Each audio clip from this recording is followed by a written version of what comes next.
Talking about the few real ones, that's actually interesting to go to begin with. Why do you think some people are very fake in terms of the way they portray themselves on social media, and some people are generally authentic and real? Like, I know as soon as I spoke to you, like, you're just fucking you, and like I'm just myself. Yeah. Why do you think some people almost like live a lie?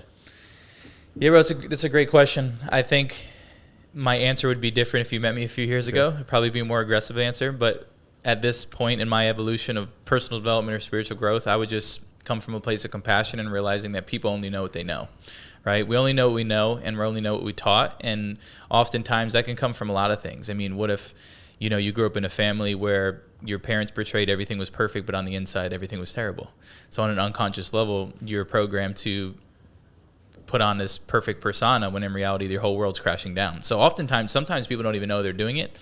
And then other times, right, it's keeping up with the Joneses, that's what they call it. You know, like when you're in proximity to a bunch of rich people and you want to be rich. I would say this, though. Everybody's heard fake it till you make it. I'll say own it until you become it. So be super direct as like, I'm becoming a coach. No, I'm a coach. I may not be at the top, but I'm on my way. I'm building something. So I would say people are scared. They're scared to show their true self, probably because of fear of rejection, fear of hate, fear of comments, fear of being polarized, whatever it is. But the greatest lesson that we can have is the most highest vibration that you can vibrate off of is authenticity, right? The desire for money and the desire for fame are two very low vibrations. And oftentimes, if you don't know that, you and I, we've been in those seasons. Would you agree? We've been in those seasons where a desire for money and a desire for fame was at the highest, and we've gotten it, whatever it is. But you get to a liberating spot when you realize that authenticity is the goal. We were talking about this even before the podcast about branding. Authenticity is the golden thing, because when you're authentic, you don't need to try to keep track of all the lies that you've been telling people and keep up with the same story. But also, authenticity becomes your filter, right? And I think this is really important for a brand or a coach, whatever it is. If you could just be you, the people who are going to do business with you, they're going to do business with you. The people who would never invest in your stuff or never follow you, they're going to fall off. And so we call this shaking the branch, especially when it comes to posting content. If you start posting content that's authentic, just know the leaves that weren't really strong are going to fall off. Then the leaves that stay, those are your people. And you don't need a bunch of raving fans. You only need a few to really change lives.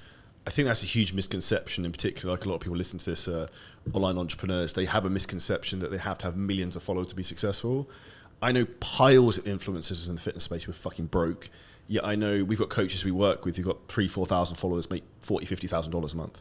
Like, there's no yes or no scenario that you have to have millions of people know who you are to make money, because a lot of time it's actually having this skill set in terms of giving high value to the right people who will pay you what you're worth. Exactly. I wish I knew that. I wish I knew that when I started. You know, I always tell my students, learn from me. People like my following, right? It's a pretty big following, but people knew me from becoming a prankster when I was 18, and then I transitioned into bodybuilding, and then I became a speaker. I wore all these identities, and I always tell people when they're starting out, you're actually at an advantage, because if you're very intentional with your avatar and you know exactly who you're talking to, every single person that follows you is qualified. Now you come to me, so I got people from all different areas of life and they're not qualified. So some messages resonate, some don't. I can put out an offer and maybe it'll flop because I wasn't extremely intentional from the beginning. And so I totally agree. There's mega influencers who can't convert at the level of micro influencers. I don't know what you feel about this, but one of the things I've started to do is be a lot more direct about who the fuck I am. Like, I don't care. Like, I want to make the content I want to make. I want to talk about things I want to make. Like, if people don't like with it and don't resonate, I don't give a shit. Like, I made a piece of content the other week about like why personal trainers should be fat. Like, blew up, loads of people made reels about it, call me fat shaming. It's like, if you're a fat personal trainer, you shouldn't be fat. That's my opinion. And like, people will resonate with it or you won't. The same thing as that means you shouldn't give financial advice if you're broke. And I think a lot of people are almost afraid to maybe put themselves out there and be polarizing because they're worried about getting negative comments or like pushback. And you've gone from having like 0 limbs respectively to having like a limitless life, millionaire, moved to Dubai, spoke on stage with Tony Robbins, like got a big audience. What would be your advice to people who are afraid of negative comments and also like pushback? Yeah, just quit. Just give up. Now, what I would, and this is just to give some context before I answer the question, this is coming from someone who, when I was 17, 18 years old and I was a senior in high school, I went from a nobody to I posted a zombie prank. I was immediately famous overnight, and I had comments destroying me as an 18-year-old kid, and I had to deal with that and work through that. Ultimately, the bottom line is, if things in the external world dictate how you feel emotionally, you're a slave to the system, you're a slave to the platform.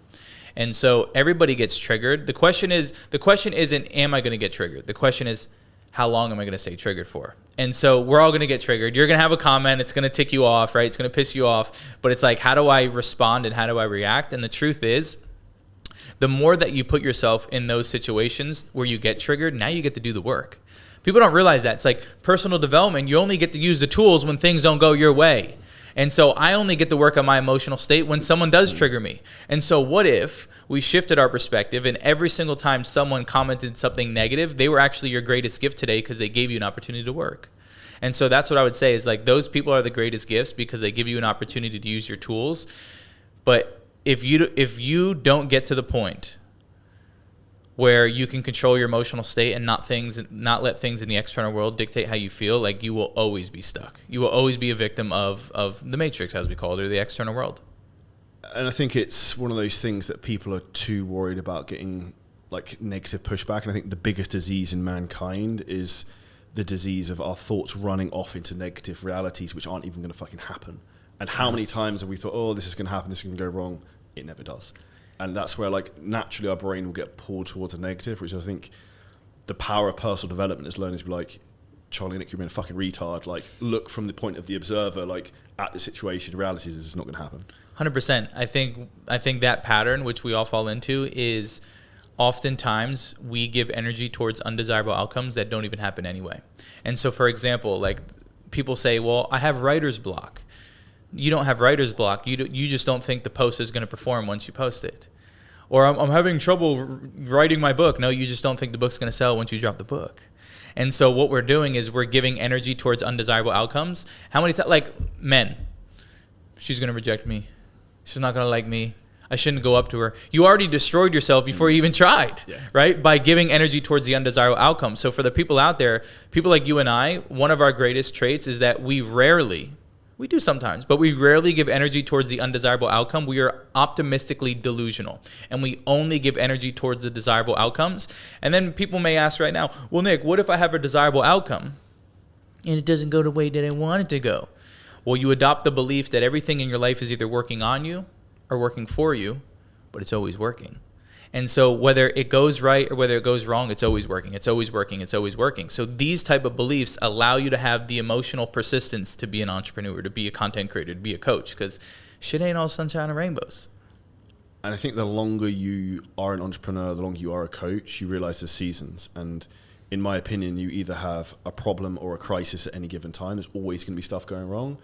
And the longer you do it, the thicker the skin you have, the less you really care. It's like, oh, this has happened again. And I think that's also the beauty of something I used to think was a complete waste of time is life experience. When I was younger, like 21, I thought life experience, I'm fucking bullshit. Like now I'm only 34, I say only. You realize in hindsight the value of experience because, okay, it's like pattern recognition. This happened before, I did this solved the problem. It's like, okay, cool, so just do the same thing again. Yeah. And that's, every problem is solvable. And one way I'd actually frame solving problems, two things solve problems. One is money and the other is people. So if you can get yourself around the right people and you have money, you can probably solve any problem that's going to come up in your life. That's really good.